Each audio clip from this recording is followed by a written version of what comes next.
ডিসেম্বরের মধ্যে নির্বাচনের সব প্রস্তুতি নিতে আইনশৃঙ্খলা বাহিনীকে নির্দেশ দিয়েছেন প্রধান উপদেষ্টা।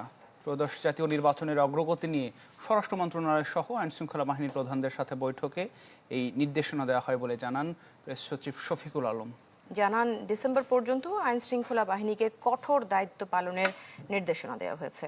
আর ভোটের সময় স্ট্রাইকিং ফোর্স হিসেবে কাজ করবে সেনাবাহিনী। কবে হবে নির্বাচন? এই প্রশ্নে সরগরম রাজনীতির মাঠ। বসে নেই কর্তা ব্যক্তিরাও। তারই ধারাবাহিকতায় স্বরাষ্ট্র মন্ত্রণালয় ও আইনশৃঙ্খলা বাহিনীর প্রধানদের সাথে বৈঠক করেন প্রধান উপদেষ্টা। ত্রয়োদশ জাতীয় সংসদ নির্বাচনের অগ্রগতি নিয়ে পরে ফরেন সার্ভিস একাডেমিতে সংবাদ সম্মেলন করা হয়।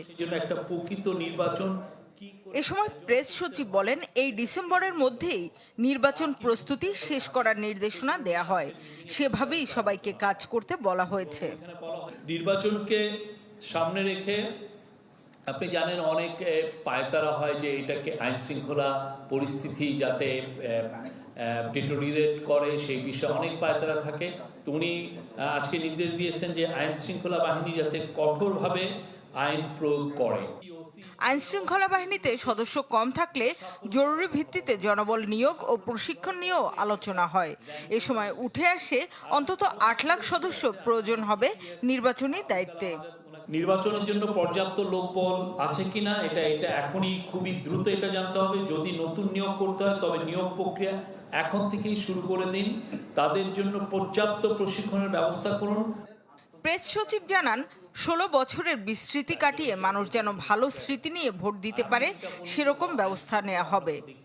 ভোটারদের জন্য একটা ভালো অভিজ্ঞতা হয়, একটা সুন্দর স্মৃতি থাকে। প্রথম ভোট যারা দিবে এটা তাদের জন্য গৌরবের, সেজন্য ভালো অনুভব করে। নির্বাচনের সময় সেনাবাহিনী স্ট্রাইকিং ফোর্স হিসেবে থাকবে। এবার প্রায় ২ লাখের মতো দেশি বিদেশি পর্যবেক্ষক নির্বাচন পর্যবেক্ষণ করবেন বলে জানান প্রেস সচিব। শান্তিপূর্ণভাবে ইলেকশনটা যাতে হয়। শামিমা সুলতানা, চ্যানেল 24, ঢাকা।